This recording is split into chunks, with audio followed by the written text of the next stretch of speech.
And the first main topic we're going to talk about is the brand new John Wick movie. Here's my review I shot last night in the theater. And who's that guy? How I don't get kicked out of the theater within the first 5 minutes of yelling about movies, I'll never know.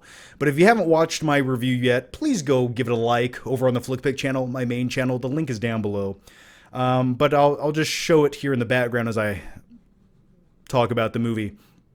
As far as this goes, I did not have high expectations for a spin-off movie in the John Wick universe at all. And when it comes to the John Wick movies, I like them. I like the first one quite a bit. I liked the fourth one way more than I liked the second or third installment in that John Wick franchise. And I love me some Keanu. But I will say this.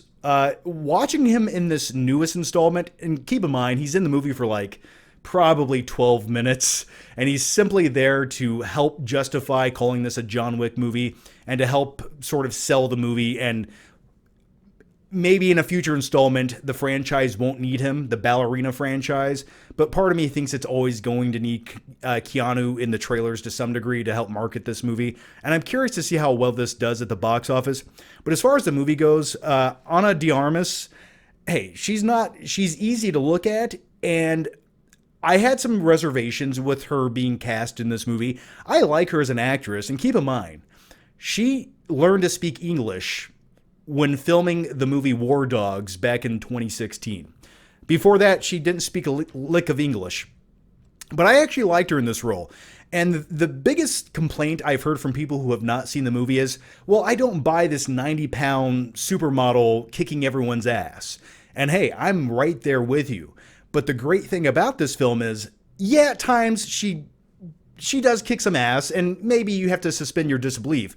But she's always getting her ass kicked. And she needs a lot of help throughout this movie. She's not just a super-powered Mary Sue, if you will.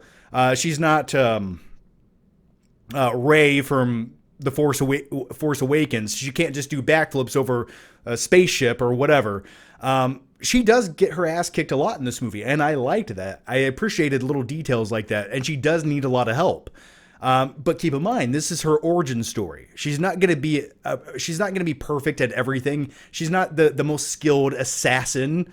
Nah, she's still learning. But the one little minute detail, I wouldn't even say minute, the one thing that they give her character when it comes to her fighting style is she utilizes the environment a lot more than, say, John Wick does. Anything that she can get a hold of, she uses it to her advantage because, keep in mind, she weighs like 93 pounds and she's 5'2".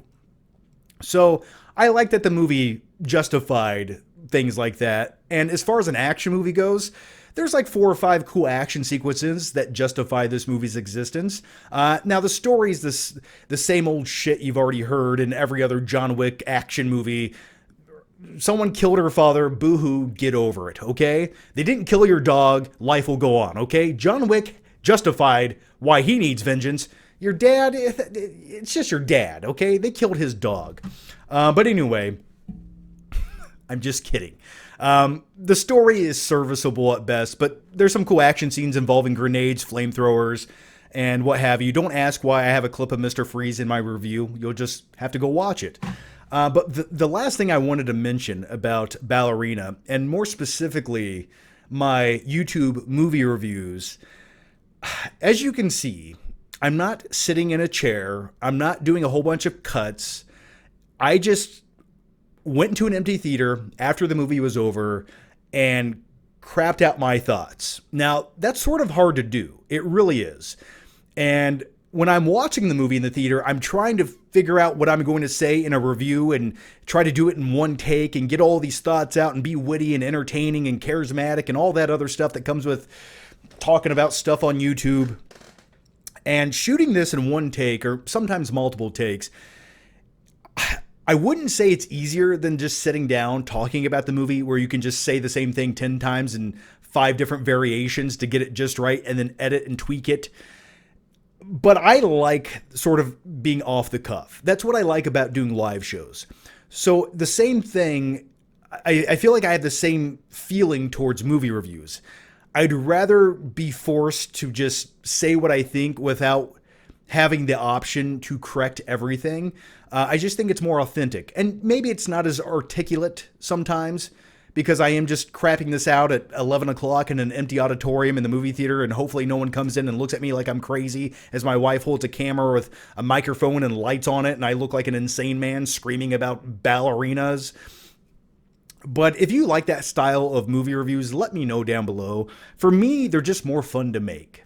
They're sort of vloggy, and you get one take, and I just like talking about things, especially movies, in the movie theater. It just feels appropriate. It's like, I just watched this movie, here's my real thoughts on the movie, before I get to go home, and I read Reddit forums, and I let other people dictate my opinions, and then, some other people get on Rotten Tomatoes and copy and paste everything everyone else says. I don't like to do those things. I like it to be unadulterated and visceral. So those are my thoughts on the Ballerina movie. Let me know what you thought about it down below.